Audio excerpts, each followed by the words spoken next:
একজন সাহাবার জীবনী শোনাবো আপনাদেরকে। আব্দুর রহমান ইবনে আউফ রাদিয়াল্লাহু তাআলা আনহু। 10 জন জান্নাতের দুনিয়াতে বসে যে 10 জন সাহাবা জান্নাতের সুসংবাদ পেয়েছেন তাদের মধ্যে একজন, আলহামদুলিল্লাহ বলেন। আব্দুর রহমান ইবনে আউফ রাদিয়াল্লাহু তাআলা আনহু প্রথম 8 জন মক্কায় যারা কালিমা পড়ে মুসলমান হয়েছে তাদের একজন। তার স্ট্যাটাসটাকে জেনে নেন। তো তিনি যখন মক্কা থেকে হিজরত করে মদিনায় গেলেন, মনে রাখবেন মক্কা থেকে যে সাহাবারা বাড়ি ঘর ছেড়ে হিজরত করেছে তাদেরকে বলে মহাজির, মানে হিজরতকারী সাহাবা। আর মদিনাতে যে সমস্ত সাহাবারা তাদেরকে রিসিভ করেছেন তাদেরকে বলে আল আনসার, মানে সাহায্যকারী সাহাবা। তো যারাই হিজরত করে মক্কা থেকে মদিনায় যেত, বিষ্ণু ইসলাম মদিনার কোন সাহাবীর সাথে তার ভাই পাতিয়ে দিতেন, আল মুআখাত, ব্রাদারহুড করে দিতেন, দায়িত্ব দিতেন যে তুমি এই সাহাবীকে দেখবে।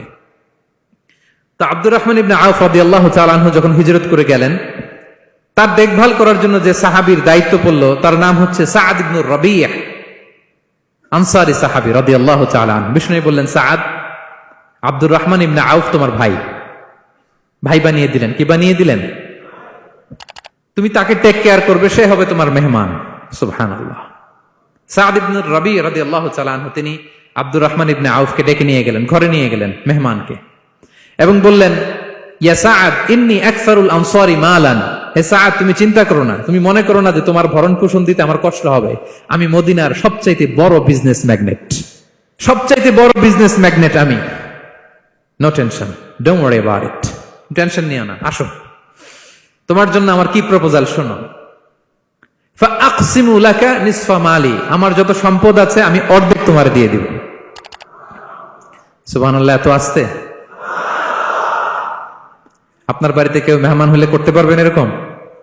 আল্লাহ, কেমন প্রেরণার বাতি ঘর তারা। ফাআকসিমু নিসফা মালি, হে আব্দুর রহমান ইবনে আউফ, আমার অর্ধেক সম্পদ তোমারে দিয়ে দিব। এখানেই শেষ না, এরপর বলতে লাগলেন, আমার অনেকগুলো স্ত্রী আছে, তুমি কোথায় যে মেয়ে খুঁজবা, প্রস্তাব দিবা, এত ঝামেলার দরকার নাই। আমার কোন স্ত্রীকে তোমার ভালো লাগে বলো, তার যদি তোমাকে ভালো লাগে তাহলে প্রয়োজনে তাকে আমি ডিভোর্স দিয়ে দিব, তাকে নিয়ে তুমি সুখের সংসার করবা। আল্লাহু আকবার, আল্লাহু আকবার। অর্ধেক সম্পদ দিয়ে দিব, আমার একাধিক স্ত্রী আছে, কাউকে যদি তোমার পছন্দ হয় এবং সেও যদি তোমাকে পছন্দ করে প্রয়োজনে তাকে ডিভোর্স দিব। New life, new career, just go on. আমরা এই সুযোগ পেলে কি করতাম? সাথে সাথে অর্ধেক সম্পদ নিয়ে নিতাম, ঠিক কিনা? আব্দুর রহমান ইবনে আউফ প্রেরণার বাতিঘর। উনি কি করলেন? উনি বললেন, লা হাজাতা লি ফি যালিক। আমার ভাই, তুমি যে বলছো সাআদ ইবনে রাবি, তুমি যে এত চমৎকার প্রপোজাল দিয়েছো, এতেই আমি খুশি, তোমার কোনো কিছুর আমার দরকার নাই। বারাকাল্লাহু লাকা ফি আহলিকা ওয়া মালিক, আল্লাহ তোমার সম্পদে বরকত দেখ, আল্লাহ তোমার পরিবারেও বরকত দেখ। তবে একটা কষ্ট করতে হবে, সেটা কি? আব্দুর রহমান ইবনে আউফ বললেন, দুল্লানি ইলা সুক, just show me the way to market. মদিনার বাজারটা কোথায় এটা একটু দেখায় দাও। আমি নতুন মানুষ, পথঘাট চিনি না। দুল্লানি ইলা সুক, just show me the way to market of Medina. মদিনার বাজারটা কোন রাস্তা একটু দেখায় দাও। আল্লাহু আকবার। সাআদ ইবনে রাবি বললেন, এই তো মদিনার বাজার। উনি যে কিছু ঘি কিনলেন, পনির কিনলেন, কিনে বিক্রি করলেন, প্রফিট করলেন। ওই প্রফিট দিয়ে আরো বেশি করে কিনলেন, আবার বিক্রি করলেন, প্রফিট, আবার বিক্রি করলেন, প্রফিট।